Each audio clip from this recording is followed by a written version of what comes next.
I managed to gain access to the darknet, and I saw things no one should ever see. I assume you all know about the darknet. What you might have heard about it once is true. Trust me, it's not a good place. Some are there to buy weed or firearms, others out of pure curiosity. However, most of its visitors are clearly up to no good. But I'm not here to talk about those psychos. I'm here to talk about what lies beyond, the more mysterious and unexplainable part of the internet, the part that no one should actually see. Some time ago, an infographic about the 8 levels of the internet surfaced. Maybe you've seen it. As interesting as it is, it's complete nonsense. I'm sorry, but phrases like polymer false hollow mean nothing, and the Primark system is probably a reference to Warhammer. There's no quantum mechanics here.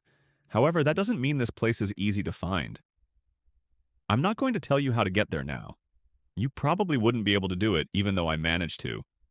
I'm not bragging. I was warned, of course. Everyone told me I wouldn't like what I saw, that I wouldn't even understand it. Now I pass that warning on to you. Don't try to look for anything like this. This place has no official name, at least not one I've seen. But there have been rumors ranging from the Illuminati chat to the virtual chamber for experimental AI gone rogue. In reality, it's much worse. After a long and grueling process of hacking firewalls, decrypting codes, solving bizarre philosophical riddles, and finding hidden links, I was finally directed to a blank page with a single line of text and a text box below it. Quid queris? What are you seeking? In Latin. I remember being surprised, but looking back, I didn't know what to expect. I admit I was a little puzzled, partly because I didn't know the answer to that question. I had no specific goal, I just wanted to see if I could do it, that's all. At first I tried a few generic answers. I typed true enlightenment, like in The Matrix. Nothing happened. I tried a bunch of other answers, but none of them worked. By this point, I was starting to get frustrated. Maybe it was just a prank page, or maybe I really misunderstood something. But there was one thing. I tried typing something unusual. I don't know how it came to me or why I thought it would work, but I typed, "What is also seeking me?"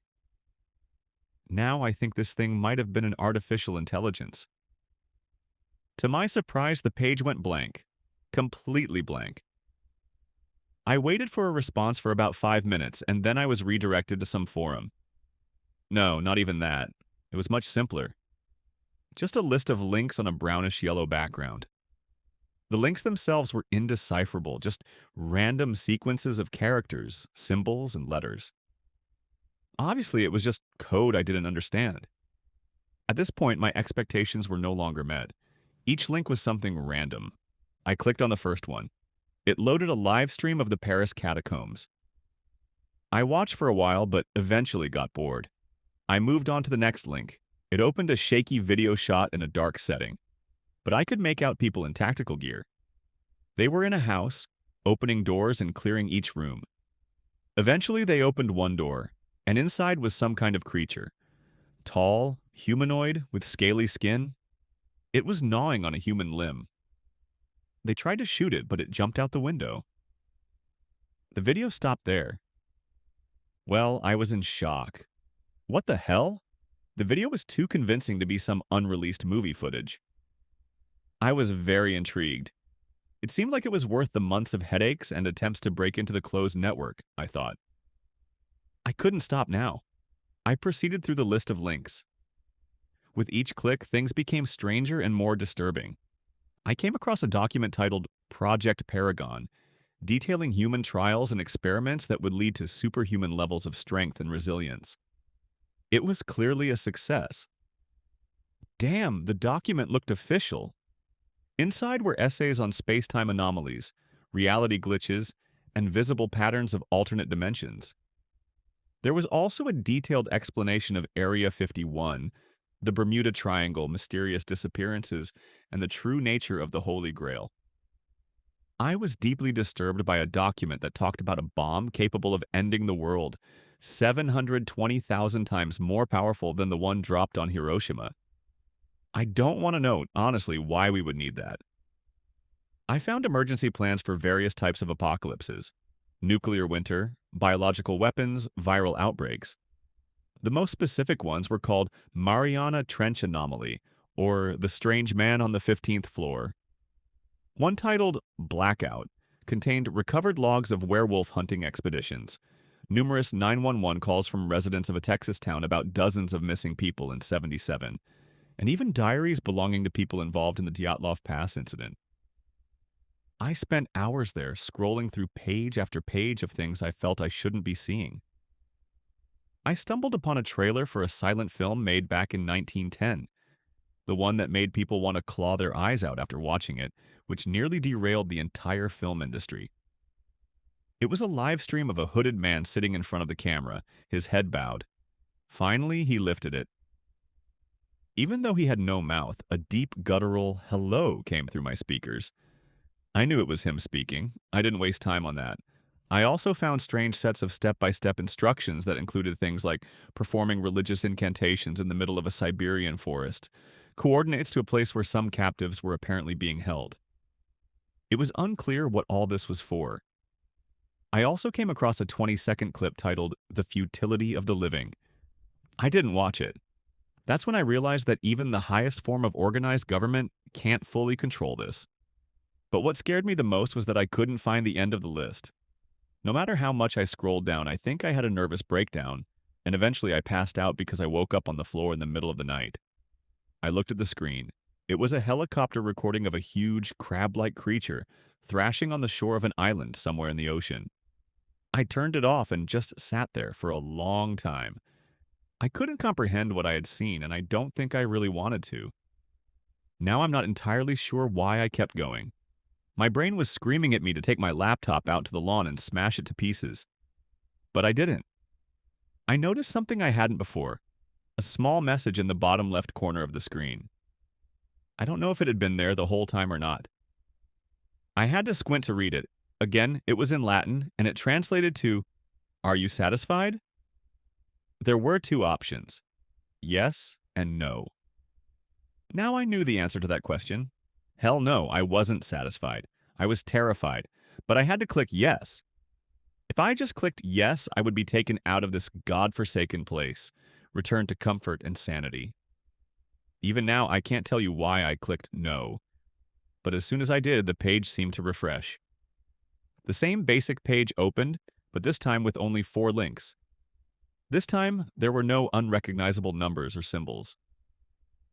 Damn, it didn't seem like it could have come from this world. I clicked on the first link. About 20 seconds later, I slammed the laptop shut. I can't describe to you what I saw. All I know is that I shouldn't have seen it. No one should ever see anything like that. It's not just that it made no sense. I can't tell you why it didn't. I can't wrap my head around what I saw. It wasn't a drawing or anything like that. I didn't recognize anything. I could make out moving objects, but they didn't move like any creature on Earth. Colors I had never seen before. Just thinking about it gives me a headache. This is my best attempt to visualize it. On Earth, we have 3 dimensions. We can move forward, backward, left, right. These objects weren't limited by that. I can't explain further. All I know is that I didn't want to look for another second. I don't think I could. I left the room for the first time in a long time. I planned to leave the house. I needed fresh air. I wanted to take a walk or do something else. Hell, I thought about running a marathon in the middle of the night just to take my mind off this crap for a few hours. I was already putting on my jacket when I heard a knock at the door and froze. Of course, I wasn't going to open it, but after about a minute, there were 5 more knocks, and then someone spoke. "Open up. We know what you did, but you won't be in trouble. We just want to talk." There was no threat in the voice. Eventually, I agreed. I opened the door to 2 tall, slender men in suits. They smiled at me. "Can we come in?" I still don't know how they found me, but I was absolutely sure I had broken the law. We sat on the couch. I guess I was just waiting for answers from them. One of them looked at me and said, "Looking for something?" "But I don't know," I replied, "but I won't go back there," I added. He smiled again, as if that's exactly what he wanted to hear. "Who do you work for?" the other one asked, and now he was a bit more aggressive. I just shook my head. Listen, I didn't know what I was getting into, and I wasn't looking for anything. They just stared at me for a while. I won't tell anyone, believe me, I said. Finally, they replied, we're not worried about that. We doubt anyone would believe you anyway. Again, a smile. For some reason, it seemed genuine. We just wanted to know what your priorities are. Looking back, I realized that was a very strange question. Just do us a favor and we'll leave. Give us the device you use to access it. I didn't ask any questions, ran upstairs, then came back down and practically threw my laptop at them. They smirked at me one last time and headed for the door. As they were leaving, one of them turned back. I don't think you need to be warned, but don't try to do this again, and don't show it to anyone. Somehow we'll find out if you do. I didn't ask who they were. I'm not sure I wanted to know. It's been a week now. I'm not a frequent internet user anymore. After that, I'm trying to forget, trying not to think about it. I have terrible nightmares. I'm seeing a therapist, but I don't think it's helping. In any case, I won't let this consume the rest of my life. The thing is, I'm afraid it might be impossible. There are things we're not meant to know. Maybe for our own safety and sanity. Don't try to look for anything like this. It's better for you that way. However, it might be too late for me. I haven't forgotten. Otherwise, it's not so easy to stop thinking about it. What the hell did I see? I swear, I see that bizarre guy every time I close my eyes. But maybe it's not so strange. My brain couldn't process it last time, so how could my subconscious create such a thing? I don't want to think about it anymore, but I can't. You see, my problems aren't just in my head anymore. I thought I was done with it after the men in black paid me a visit. But the world isn't as simple as it sometimes seems. In fact, some strange things started happening to me after that. Wednesday, my vacation ended. I returned to work and I feel like I'm being watched. No, it's not fiction or fantasy. I'm sure of it. The thing is, the first time I didn't even notice it. Anyway, whoever they are, damn, they use different vehicles. Always the same scenario. After work, I get in my car and drive home. Another car always follows me until I turn onto my driveway. They just drive by. If it happened once, it would be nothing. But 3 times in a row is strange. Under normal circumstances, I might call it a coincidence, but not in this case. I don't quite understand what the hell they want, but they're clearly watching me. God, I hope they realize I'm just an ordinary person and pose no threat to them. I'm already thinking about laying low or leaving town for a while. Thursday. This time I tried to get a look at them in the rearview mirror. The windows were tinted. Great! I turned onto my driveway again. They drove past. I don't want to deal with this crap anymore. I swear they're getting closer and closer each time. Friday. Today I did something different. I took public transportation instead of driving. I've never wanted a drink so badly in my life, so after work I went to a bar. I guess it was more of an experiment, to see how closely they were watching me. For the entire time I was at the bar, I couldn't take my eyes off the windows. After having my fill, I hailed a cab. And again, surprise, they showed up again and followed us. But here's what I didn't expect. It was the same car as yesterday. It seems they gave up on being incognito. I don't know what to think about that. Damn, something else changed. This time they didn't drive by. When the cab dropped me off, I turned around and saw that damn car parked half a block from my house. But I just went inside. What the hell was I supposed to do? Call the police? It didn't even occur to me. Honestly, I don't think it would have helped. It's been 3 hours. They're still there. I haven't been watching them the whole time, so I don't know if they're actually in the car. It's not very fun to think about. I won't sleep tonight. It's about 2 a.m. I just got a text from a hidden number. Here's what it said. When you leave the house, don't use the front door. They're still there. Come to the 24-hour diner 5 blocks away.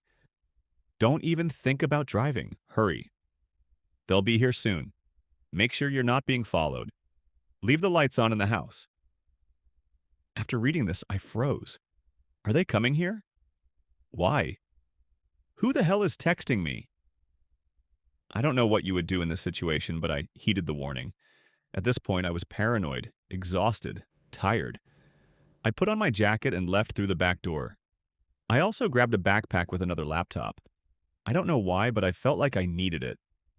I waited a second, then climbed over my own fence, making sure no one saw me. I headed to the diner. About 40 minutes later, I finally got there. I could have gotten there sooner, but I practically dove into the bushes every time a car drove by. I scanned the patrons, a table of drunk college kids, a few truckers, and a guy in a hoodie sitting in the corner, typing on a laptop. He didn't look threatening. His words were pretty cryptic. I made an educated guess, walked over to his table, and sat down. He looked up at me. "Hi, what do you want?" "Did you text me?" There was a short pause. For a second, I worried. What if it wasn't him? But he spoke. "Right, I sent you the message. Were they following you?" "No, I don't think so." He nodded. "Good." And then he laughed as if I'd said something funny. "Dude, you messed up." "Yeah, hard to argue with that. What were you even doing? What were you trying to find?" "Nothing. I swear, I just did it for fun, with no specific goal of finding anything there." He looked at me with surprise and disbelief. "Well, that's pretty damn stupid. It would have been cool, of course, if you were a spy or something." He chuckled again. "Listen, who are you? How did you know they were after me? By the way, who are they?" I bombarded him with questions. "All right, calm down. I won't tell you who they are. I don't know either, but I will say they don't have good intentions." Cool, I thought. "How do you know about them?" He paused. "They came after me when I also managed to access the darknet. I found some classified information there about space and started reading. An hour later, they kicked my door in. That was a few months ago. Then the surveillance started, and eventually I decided to leave town." I was confused. But wait, what do you mean? Were they trying to kill you? Dude, I couldn't believe it. You were just browsing links, reading documents, and that's it? Are you teaching others how to get there or something? He raised an eyebrow. Number. Why do you ask? I was baffled. The thing is, they weren't really a threat to me, I said. They just came and took my laptop and warned me. Now it was his turn to look shocked. He seemed thoughtful for a moment, then he asked me, "What did they look like?" "Just men in suits," I replied. "What did they ask you?" was his next question. I answered him, but then I remembered their words. They also asked, "What are your priorities?" That question seemed very strange to me. His face paled for a second. "Yeah, it's weird." There was an awkward silence. Finally, I asked him the question that had been on my mind since that night. "That page with the 4 links? What the hell is that?" He raised an eyebrow and said he didn't understand what I was talking about. I tensed up. After I roughly explained what I saw, his expression completely changed. I noticed a sudden shift in his demeanor. "What did you type in the prompt?" he asked me. "What is also seeking me?" I replied. By this point, I was completely confused. "Didn't you do the same?" He just shook his head. "No." He slammed his laptop shut and stood up. "Where the hell are you going?" I asked. "We've been here too long. Listen, I know you have questions, but I can't answer them. Go to a motel tonight or something." And just like that, he was gone. What was I supposed to do? Stop him? I still have no idea who the hell this guy is. The only thing I managed to get out of him was his name, Jackson. And even that's probably fake. Damn tired, still a bit drunk. I left the diner and tried to find the nearest motel. I wasn't having fun at all. And now I'm sitting in some rundown motel at 4:30 a.m. I could use some sleep, but every second I'm looking over my shoulder. This is the pinnacle of crappy situations. Maybe I'll try to get some sleep. There's nothing more I can do. I'll figure it out in the morning. Saturday. It's 8 a.m. I barely slept. A creeping sense of dread has settled in my stomach, like something's wrong. I turned on the TV to clear my head a bit, but what I saw next had the opposite effect. It was a news program. A man's body had been found in the restroom of a city restaurant. They showed a photo of his passport. Damn, but the dead man was one of those guys who came to my house that night to take my laptop.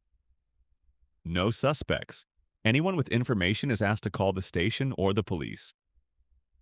I watched, transfixed.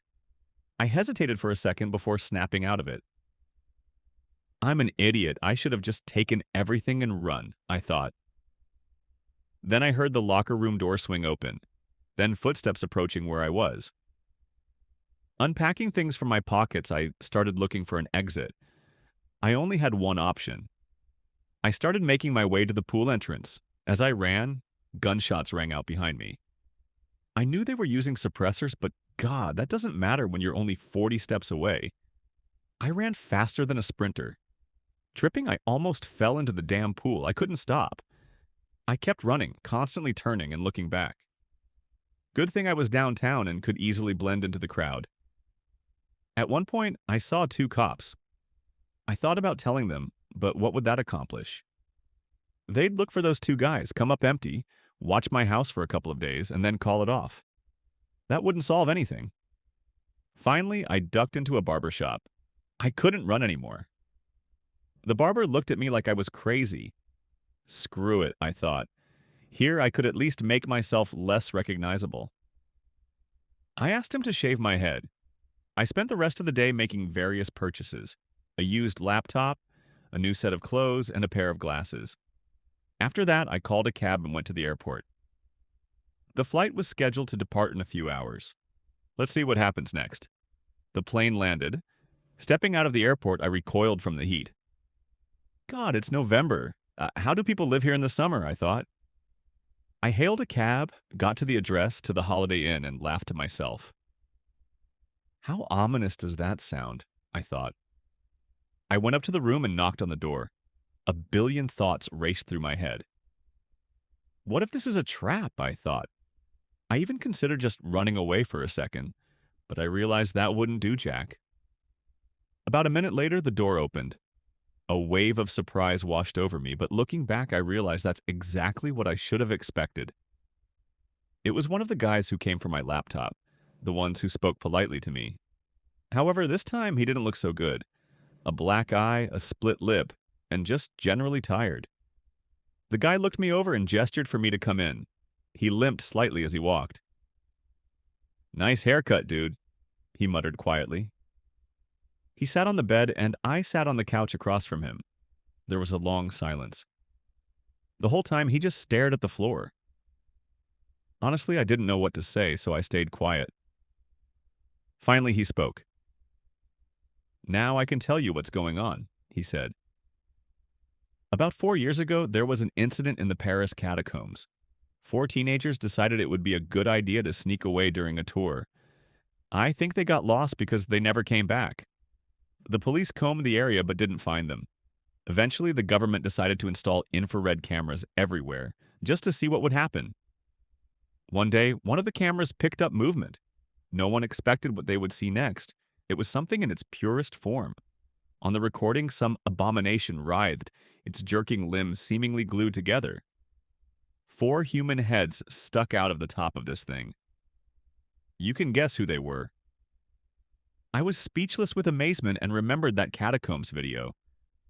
Good thing I didn't linger on it. The guy continued. They decided to send a special team there to destroy it, but it killed 12 people. The question arose what to do with the video. They couldn't just get rid of it, but they also didn't want anyone to see it. Around the same time, the whole Snowden thing was blowing up, so they didn't want to use government servers. And that's where the site you saw came into play. They brought in the most experienced tech experts to bury this video somewhere deep in the internet, as deep as they could, where only they could access it. No one was supposed to know about it, no one was supposed to find it, and no one was even supposed to know what to look for. I thought about it.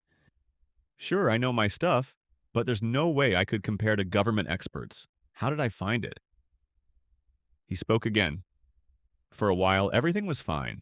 The powers that be made a pact among themselves. This site hosted everything they deemed unfit for public discussion. They even set up precautions. For every real video, they created and posted 4 fake ones for the select few who actually managed to find it. Wait, what? I couldn't believe it. He smirked. Yeah, most of what you saw was complete bullshit. I didn't know how to feel about that. I guess I felt some relief. The logic is that once people find it, they start looking further. However, since everything's fabricated, nothing will surface and the page resets. The creators thought it was just a site with fake videos, pranks, or something like that. At least that was the idea. I knew where he was going. What about the people who viewed the real stuff? He sighed. Look, no one would care if they started telling their friends or posting about it online. People would think they're crazy. It's the ones who started looking for proof, the ones who planned to expose it. They were silenced. I was about to say something, but he didn't notice and cut me off. Listen, don't give me any moralistic crap. They weren't supposed to see it. It was their choice. They were committing crimes. Do you really think this information, if made public, would help anyone? No, it wouldn't. Sometimes ignorance is bliss, got it? Honestly, I had to agree, but that's when everything went to hell. Before, there were about 2 violations a month, and then the number skyrocketed to 20, then to 50. They started investigating. Obviously, rumors were circulating on the deep, dark web about a page that held secrets no one was supposed to see. They decided to find out how easy it actually was to access this place, just by reading forums and such. It took the experts about 20 minutes. They just solved weird fucking riddles and then followed these hidden links that multiplied. The final prompt, the question, what are you seeking? You saw it, didn't you? I nodded silently. It made no sense. We thought the answer could be anything. Someone was helping people get in. Everyone who was supposed to know about it was interrogated, but no one confessed. Honestly, everyone seemed sincere when they said they didn't do it. A thorough investigation solved nothing, and then it hit them. He paused as if waiting for me to connect the dots. So you think this AI showed up and is now directing people there? I asked. I don't think I know, he declared. Now, after everything I've heard, I have some understanding of why this is happening to me. These people are after me not because I saw those links, are they? He just nodded. But because of what I saw after, and you think this AI has something to do with it? Another nod. So what did I see? He paused for a second before speaking. I can't tell you. There are some things even I don't know. All I can say is that there are groups of people outside any government who hunt for this kind of thing. Forbidden knowledge. And they somehow know you've seen it. They want to know what you know. Did they come after you too? I asked. Yeah, they know we've talked. A wave of guilt washed over me. Is that why that guy in the cafe bathroom was killed? But that feeling quickly turned to frustration. What the hell am I supposed to know? I don't even know what I saw. He let out a dry chuckle. But they don't care, do they? They'll chase anything. Who do you work for? The government? I finally asked. This question had been on my mind since I got here. Something like that, was all he said. He stood up and grabbed his car keys. We need to figure this out. It's time to go. Go where? I asked. Vegas. Honestly, in any other situation, I'd have been thrilled about a trip there, but not this time. We walked outside and he led me to an old beat-up sedan. At least it was inconspicuous. By the way, call me Ben, he said with a smile, looking at me. I could tell he was just trying to lighten the mood. The drive was long and grueling. We barely spoke. By this point, my brain was fried, so I didn't ask too many questions, though I remember one strange conversation. Ben warned me, listen, if something happens to me, there should be a file on the BlackBerry called Contingency. It has everything you need to know. I got nervous. What could happen to you? I asked. I don't know. It's just a precaution. Don't lose the phone. Honestly, I knew a lot could happen. I just didn't want to admit it. He woke me up when we got to McCarran. I was confused. Do you have plane tickets? I don't need them. he replied. We got out of the car. I followed him further. Everything was very strange. He just walked past everyone, past check-in, security, everyone. They didn't even notice him. Or me, for that matter. That's when I started wondering, who the hell is this guy, really? As we passed various shops and restaurants in the terminal, he suddenly turned. I almost tripped trying to keep up. He walked up to a modest door tucked between two stores, opened it, and I followed.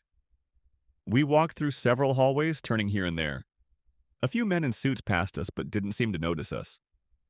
Finally, we reached another door. It required a key card. He pulled one out and scanned it. I didn't realize how massive this place was. We had to walk through at least 15 hallways. The door opened to a long staircase. We walked down for about 5 minutes and then reached what looked like another terminal. It wasn't futuristic or anything, just a regular terminal. Planes definitely don't take off from here, I noted. He nodded. That's when I noticed the train tracks. Now we wait, Ben concluded, and he sat down on a bench. I wasn't even trying to piece it all together anymore, so I didn't bother asking what this place was. Let's see where this goes, I thought. But, as I soon found out, nothing's that simple these days. I noticed a restroom sign at the back of the building and headed there. As I rinsed my hands, I noticed something like a card tucked into the side of the mirror. I pulled it out. It was the size of a standard business card, white with black text. Here's what it said. We search for meaning across the world, as the seconds tick by since we were weaned. Our fate is sealed. We will meet the Spirit face to face. We don't need hope. We have our faith. We won't stop until we turn to dust. All for the God we rely on. Creepy, I thought. Then I flipped the card over. In bold letters it read, FLG. No idea what that is. But at that moment I felt uneasy. A chill ran down my spine. I needed to tell Ben about this, whoever he was. I opened the door. Ben wasn't there. I walked around the terminal a bit, but he was nowhere to be seen. Damn, there was no one here at all. Then I heard a rumble. A train was approaching. What do I do now? I won't survive alone. I scanned the terminal one more time, and then I heard footsteps coming down the stairs.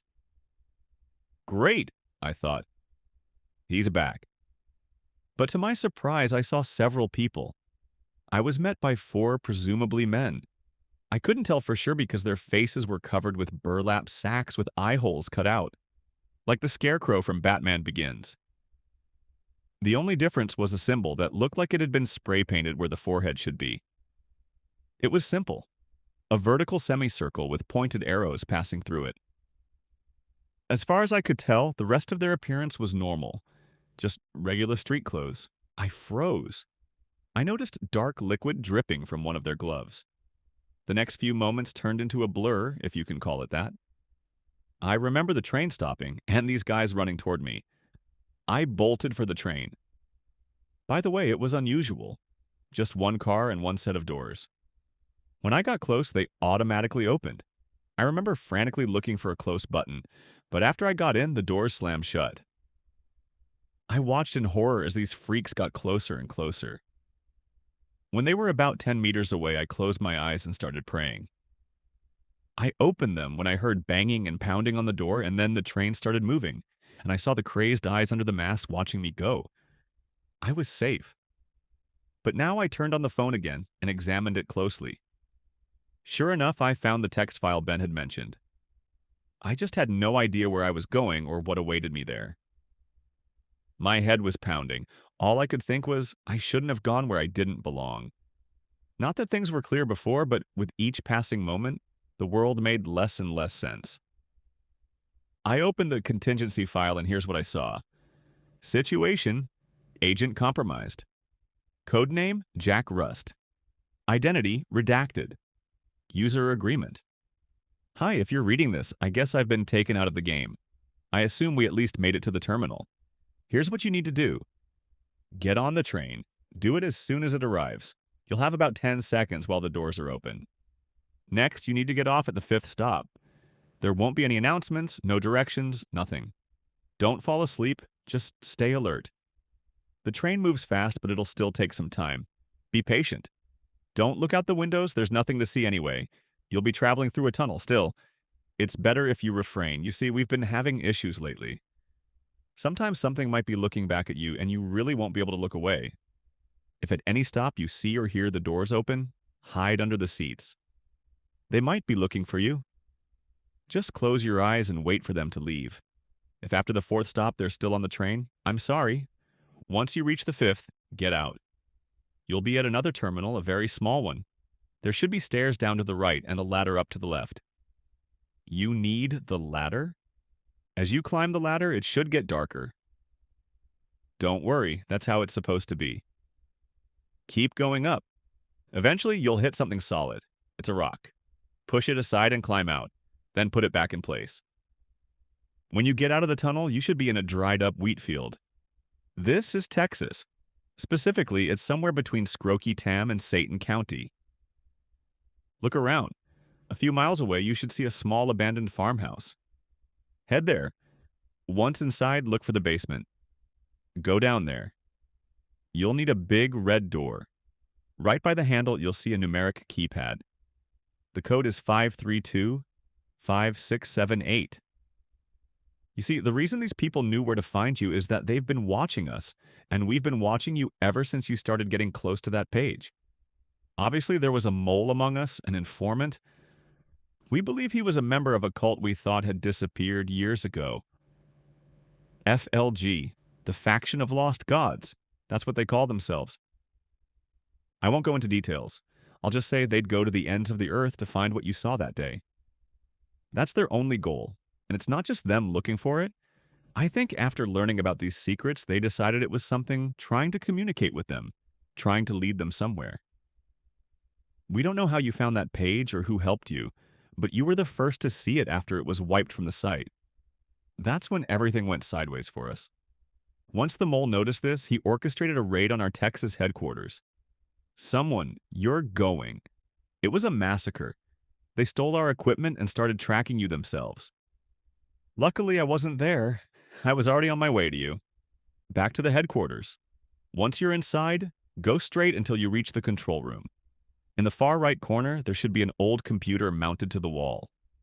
Boot it up. It'll ask for a password. Type in the original. A hatch should open in the middle of the room. Go down the stairs and you'll find yourself facing a bunch of filing cabinets. You need a folder labeled Kane Hunter. He's an old friend of mine. The files are in alphabetical order, so it shouldn't be hard to find. In that folder, there should be his address, but this guy moves around so much I can't keep up. You need to find him. He'll have answers I don't. Right now, he's our only shot. Tell him Ben sent you. Humanity shouldn't have to hide in fear again. No one else will protect us, and we have to stand up for ourselves. Good luck. The message ended there. It was a lot to take in, but it seemed I had a job to do. Thankfully, no one else got on the train with me. I got off at the fifth stop, climbed out, found the house, and after a while, I finally made it to the basement door. As soon as I walked in, a wave of stench hit me. I almost threw up. Massacre was the word ringing in my head. I found a light switch on the wall and flipped it.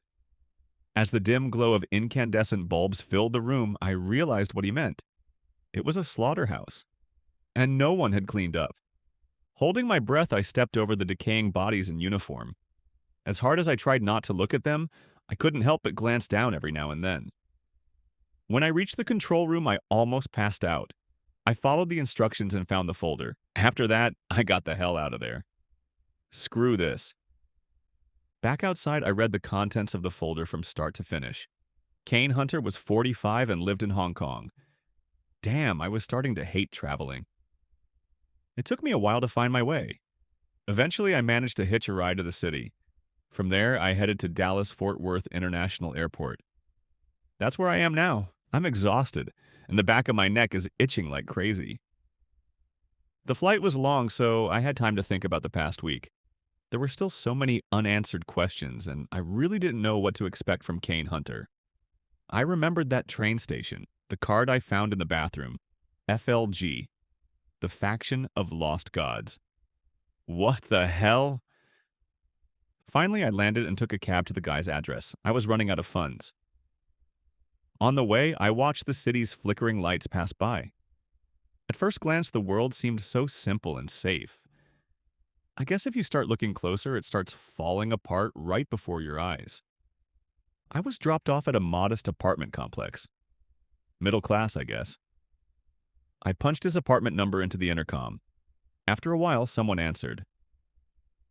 "Who is it?" He sounded surprised, like he wasn't used to visitors. I thought for a second about what to say. "Ben sent me. I need help," I replied.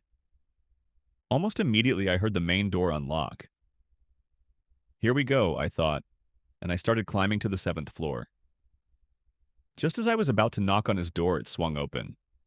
A rather disheveled, middle-aged man pulled me into his apartment, looked around, and slammed the door shut. I sat down in a chair. He paced the room with a deeply troubled look. Finally, he stopped and turned to me. "What do you mean you need help?" His unusually low voice rasped. I knew I was about to tell him something he didn't want to hear. "I saw it, and now I'm being hunted." His face twisted as soon as he heard it. "Who's after you? Do you know them?" His speech became rapid and disjointed. "The faction of lost gods." "That's what they call themselves," I replied. Now his face went pale. "They're back?" I flinched as he cursed loudly. He sat down and covered his face with his hands. Then he looked at me again. "So, what happened to Ben?" My silence was answer enough. He nodded. "Got it. He was a good guy." Kane replied. I nodded back. He muttered something under his breath, but I couldn't make it out. Now it was time to ask the big question, the one no one seemed to have an answer to. What did I see? He just stared at me for a few seconds, then finally spoke. "I worked on the space station Kronos 1. Heard of it?" "No, I haven't," I replied. "That's because you're not supposed to." Now, I really had no idea where he was going with this. He went on to tell me how Kronos 1 orbited about 1,000 miles from the ISS. "It was meant for navigation and communication," he said. "At least that's what they told us. They were definitely up to something else. Otherwise, why not tell the public about its existence?" Anyway, it didn't last long. One day, we got a message from NASA. Some kind of signal was coming from deep space. More like an anomaly. Something that didn't make sense. They didn't specify what it meant, just speculated it came from beyond the Kuiper Belt.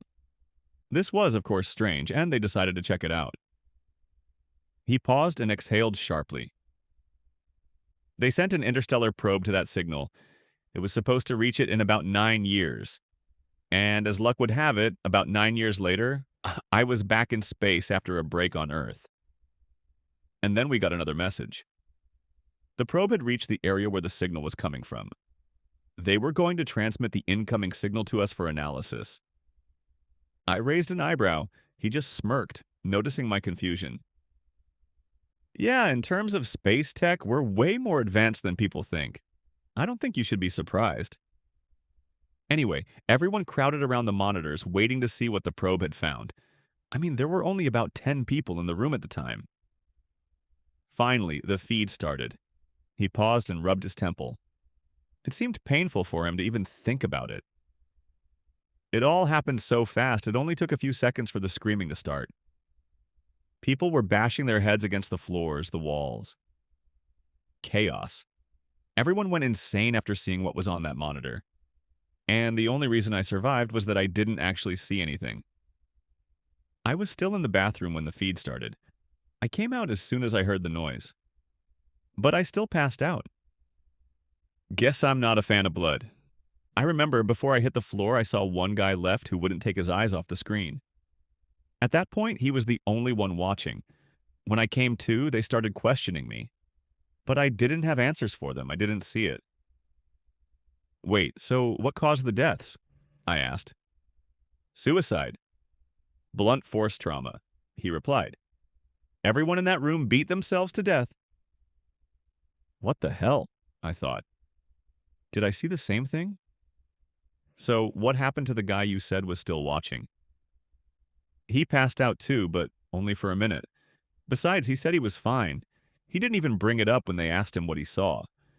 He just shrugged and said he didn't know what they were talking about. His name was Blake. He was always a weird guy. There was another pause. I was still trying to piece this together in my head. Kane continued. But his story didn't end there. I perked up in anticipation. Soon after, he was fired. He seemed to just give up on everything around him. He had these strange outbursts.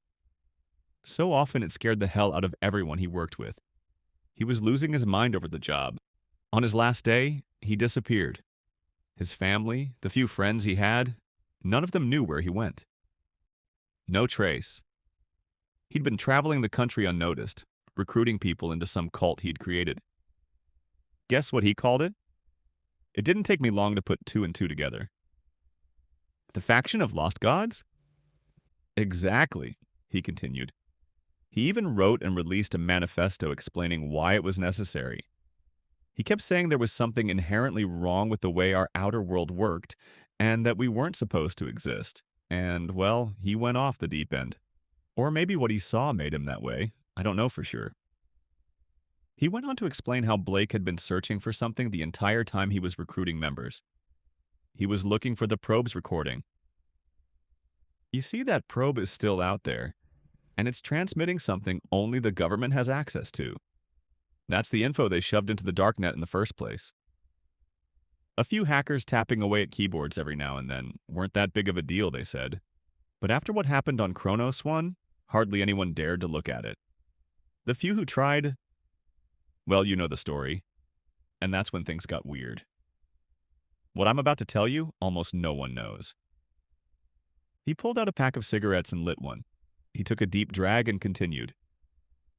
About 6 months later, I went back to Kronos. They offered me a severance package to just retire, keep my mouth shut, but I refused. I was too cocky. I tried to act like what I'd seen hadn't affected me. That was a mistake. He put out the cigarette and lit another. It was a normal workday. We were finishing up some repairs, and then we heard this deep humming sound coming from somewhere outside the station. The sound wasn't like anything we'd heard before. Even now, I can't recreate it in my head. It was just strange. People started looking out the portholes just to see what was going on. I didn't join them. After that probe feed, my curiosity was pretty much gone. But what happened next made me question what universe we were really living in.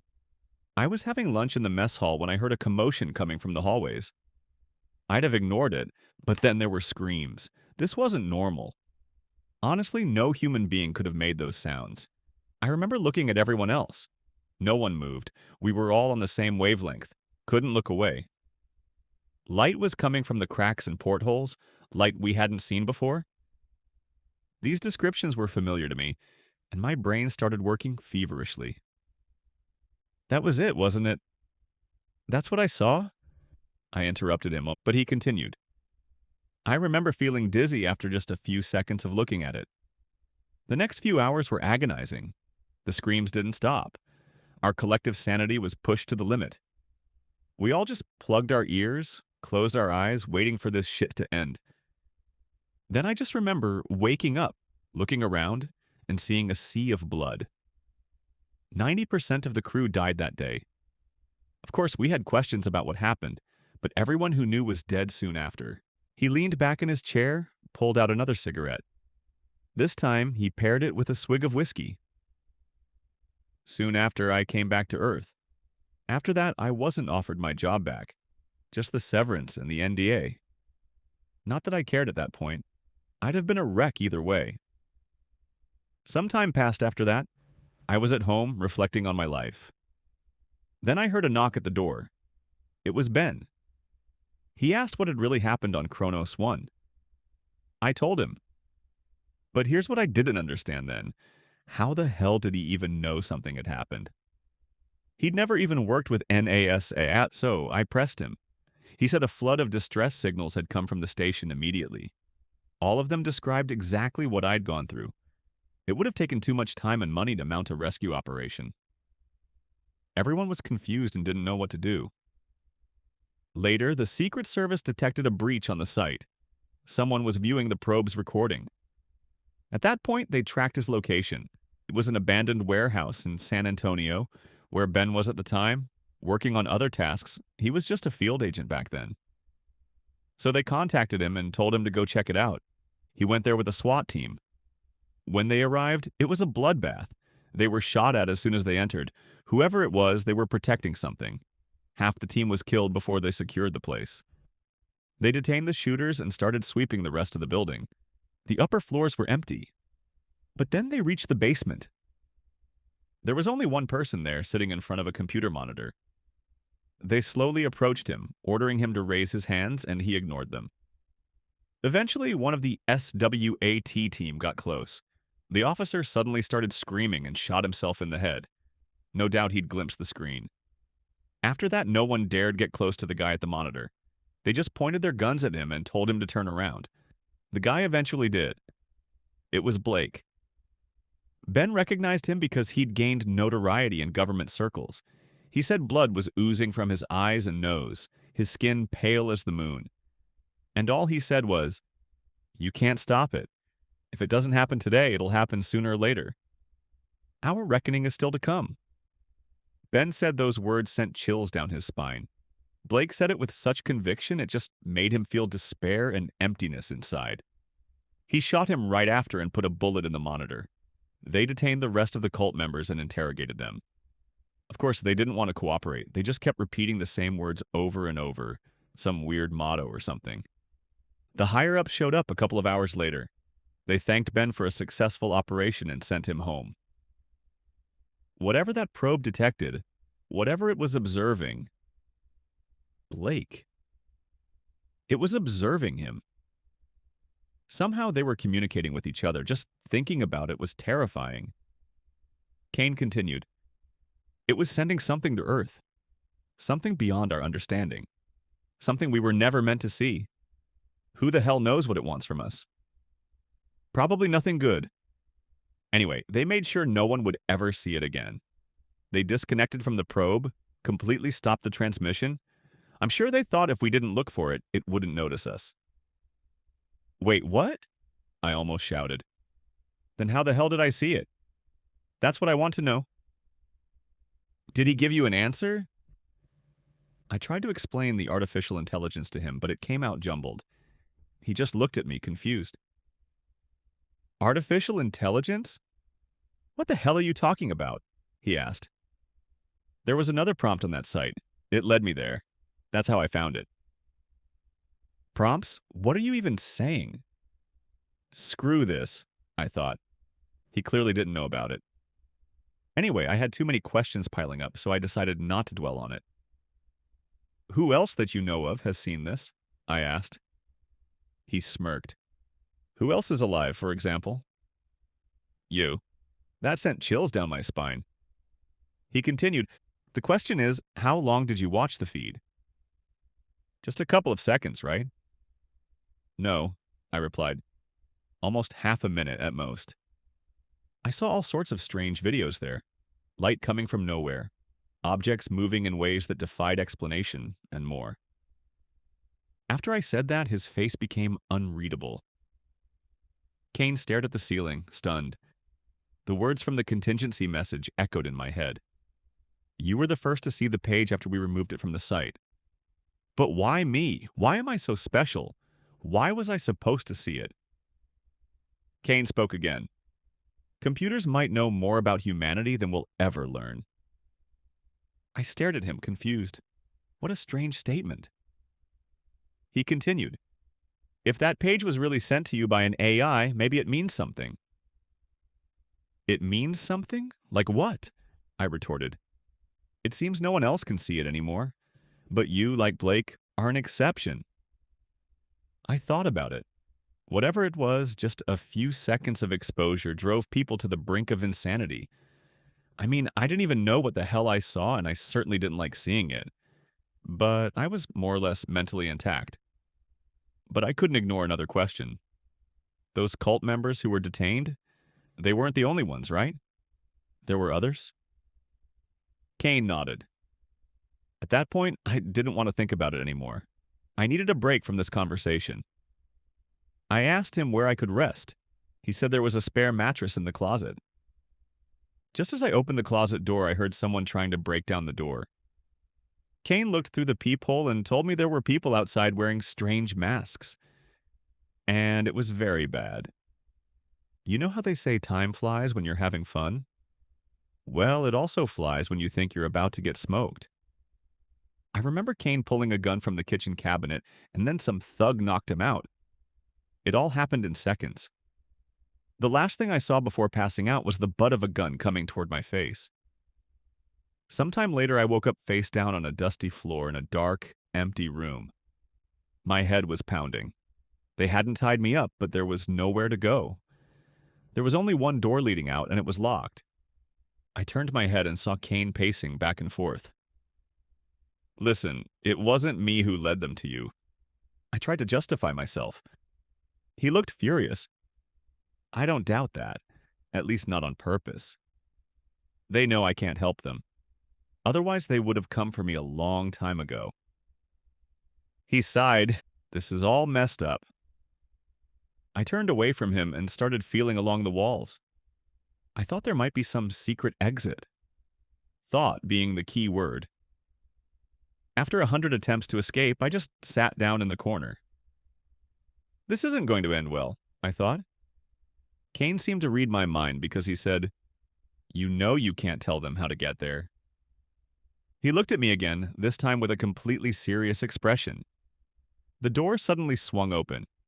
5 people walked in, all wearing those damn sacks on their heads. 2 of them had shotguns. "You're awake?" "Good," said the one in front. I recognized that voice immediately. This was really happening. He pulled off the sack, revealing a wide fucking grin. It was Jackson, the guy with the laptop from the diner. You know, this could have gone very differently. You could have just told me how to get there, and that would have been it. I remembered our conversation at the diner. I told him I got in through a prompt that popped up on the screen. That wasn't enough for him, but I pushed that thought to the back of my mind. At that moment, I was incredibly angry. Bots, would that have changed anything? "You psycho still ruined, Ben," Kane shouted. Jackson just sighed. "Ruined? Listen, I don't expect you to understand. I need your cooperation, but this world, it's wrong. It's a mistake." "So you're just following the orders of some crazy dead guy?" Kane laughed.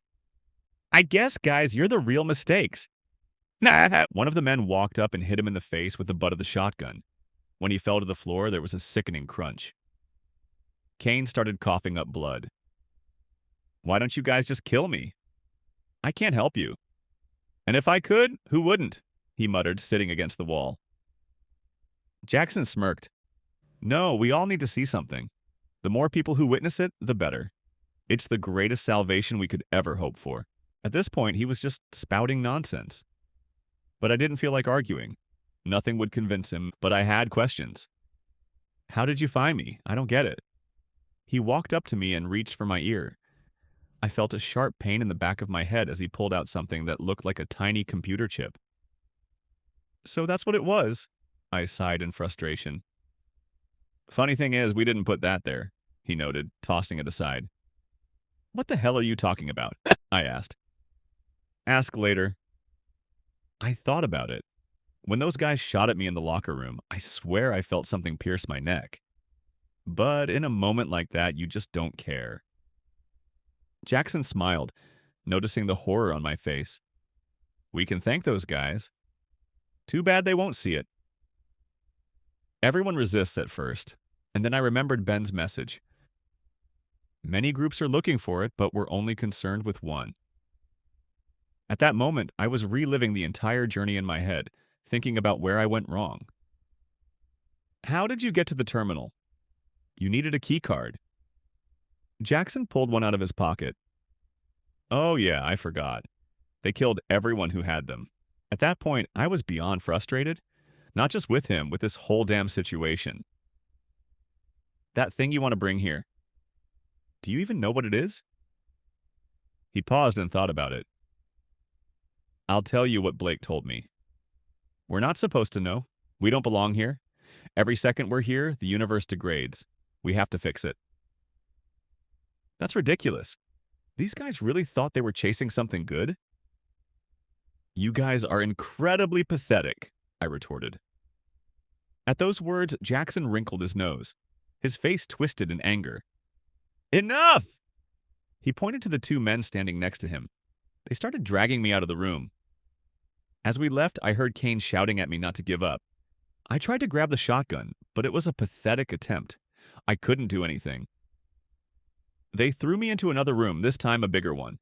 It seemed like the rest of the cult was here because about 15 people were lined up around the perimeter. In the middle was a computer. Wires were running everywhere. They forced me into a chair and tied my legs down. Start, Jackson's voice echoed behind me. Everyone's waiting. At first I refused. Really? But I guess that's what they expected. They started with waterboarding. I don't know if you've ever experienced that, but it's definitely unpleasant. But even that wasn't enough. What came next, though, was one of the men pulled out a butterfly knife and started cutting off my pinky toe. Slowly. He did it for what felt like an hour. Then they brought out salt. That pain was beyond anything I'd ever felt before. Eventually, he cut it off. You've got 9 more, Jackson's voice came from behind me. You can end this anytime. You can die the way you're supposed to. When I heard that, it gave me more motivation to tell him to go to hell. But I'll admit, I was nearing my breaking point. The next part was excruciating. They started skinning my shoulder. It wouldn't have been so bad if they hadn't poured boiling water on it afterward. Okay, I finally blurted out. They stopped. I heard Jackson let out what sounded like a relieved sigh. Smart guy. But this was all just a ploy. I just needed a second to catch my breath. My plan was to get to the prompt and then flip the damn table. If they were going to torture me to death, I'd at least go out with a bang. The human spirit is hard to break. A billion thoughts raced through my head as I went through this whole damn process again. Memories of family and friends, of good times. I was solving all these riddles and ciphers until that damn question popped up again. Quid queris? I was about to cause chaos when I noticed something. Something small in the corner of the monitor. It was hard to read and I had to squint. It was text, just 2 words. Don't worry. I stared at those words for a second. What the hell could that mean? That's when it hit me. I remembered what Ben told Kane. Only Blake was sitting at the computer in the basement. He was the only one watching. Everyone who saw that thing went insane and killed themselves. Somehow, the AI knew that too. I smiled to myself and felt someone poke me in the back. Don't tell me you changed your mind. We can pick up where we left off, Jackson's voice came. Don't worry, I replied. I quickly answered the question. What is also seeking me? Soon the familiar list of links appeared in front of me. I started scrolling down the page, clicking on various links until the familiar question appeared in the corner. I clicked yes. And there they were, the 4 links. I leaned back in the chair. Well, here we go. First link. What you're looking for. They all gathered around me. Is this your first time seeing it? I asked. Out of the corner of my eye, I saw Jackson nod. They untied me from the chair. Jackson put a hand on my shoulder in appreciation. You don't know this, but you just did something good. Let me go, I replied. Ben's still alive. Jackson nodded. Where is he? What does it matter right now? I just want to tell him to hang in there. I owe him that much. Jackson sighed. He pulled out a piece of paper with an address written on it and handed it to me. Good luck with that. He pointed to a couple of armed men. Follow him to the exit. Suddenly he lied again. They complied. I could barely hold back a smile as they escorted me. They closed the door behind them and pointed their shotguns at me. At that moment, there was only one thing I could do. I just waited, listening carefully. There were a few muffled voices, then silence. I started counting. 1, 2, 3, 4, and then the screaming started. Even though I expected it, I still flinched. Kane was right. Those sounds couldn't have come from a human. The two guys guarding me shit their pants in fear. One of them ran inside and the other shifted from foot to foot. He kept glancing between me and the room, so I easily disarmed him and hit him with the butt of the shotgun. He crumpled to the floor, unconscious. At that point, the room was a cacophony of gunfire. It lasted about 10 seconds and then there was silence. With the shotgun in hand, I walked inside. Bodies were scattered haphazardly around the room. Pieces of burlap that had been on their heads were now stuck to the bloodied walls. The monitor was on the floor, screen down. Shards of it were everywhere, and only one figure was moving: Jackson. He seemed truly devoted to this cause. He was mumbling something incoherent, trying to reach for a pistol on the floor. I thought about helping him, but that would just put him out of his misery. Instead, I walked around the room and emptied the magazines and chambers of every gun. Before I left, he gave me one last look. His skin was whiter than snow. His arms and legs were trembling. His expression was a mix of shock, confusion, and bewilderment. He seemed to be pleading for something. I just waved him off and closed the door behind me. After all, that's what he wanted, right? I went back to the room where Kane was still sitting. My whole body ached. It burned. Walking without a toe was really hard. Kane flinched when I walked in. At first, it seemed like he let out a sigh of relief, but then he was horrified. "Did you do that?" The words slipped from his lips. I just shook my head. He wanted a quick peek inside the room before we left. Just to make sure. Jackson was still thrashing violently in the corner, facing away from us. I didn't see him after that. "That'll be a nice surprise for someone," Kane said before closing the door. After that, we got out of there. Turns out we were in the basement of some abandoned factory outside the city. We hitchhiked back to the city, returned to Kane's apartment where he decided to buy me a plane ticket. "It's the least I can do." "Where are you going?" "Now I need to head to Vegas. I want to find Ben." He looked at me again. "Tell him I wish him the best." I headed to the airport. I gotta say, it's weird walking around when you're missing a toe. I guess I'll get used to it, but once in Vegas, I took a cab and went to the address he gave me. In front of me was a rundown house in the middle of a sketchy neighborhood. I hurried inside and started searching. I checked the whole place when I heard a faint groan coming from the basement. I rushed down there and started calling out Ben's name. The groans got louder. I tugged on the handle. Locked. I just kicked it. The door hit me in the face as I walked in. Ben was lying on a dirty mattress in the middle of the room. His face was bruised and he looked like he hadn't eaten in days. Instant noodle packets were scattered all over the floor. He turned to me and smiled. "I knew you'd make it," he exhaled. I nodded, looking around the room. A broken little TV was on the floor.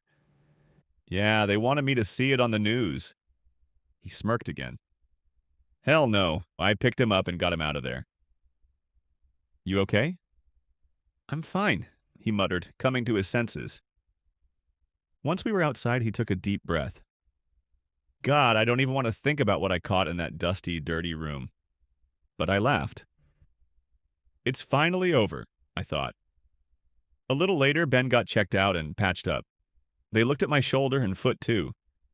We ended up playing some slot machines and then hit up a seafood buffet. There's a karaoke bar. I hadn't had that much fun in a while, and I was planning to leave the next morning. Ben said he had some catching up to do. Truth be told, so did I, in the sense that my job wasn't going to wait for me when I got back. "You never said who you work for or what you do," I told him as we were leaving the hotel. Ben smirked. "Yeah, that was on purpose. You know how it is." "Come on, after all this, you're still keeping it a secret?" I nudged him playfully with my elbow. "After all this, you still want to know more?" He nudged me back. Now it was my turn to smirk. "But no thanks. The cab ride to McCarran was uneventful, as was the walk to the terminal. I was heading back to Delhi, and he was going to South Korea. Finally, he spoke 2 minutes before boarding.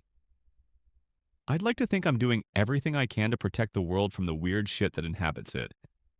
To try and hide what humanity will never see. To lock them away forever. He slapped me on the back before standing up and walking away. Keep in touch, okay? You know how to find me. And with that, he was gone. I waited another 30 minutes or so before my plane was ready to board.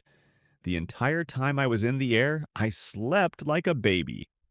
When I finally got to my house, it was surrounded by police tape.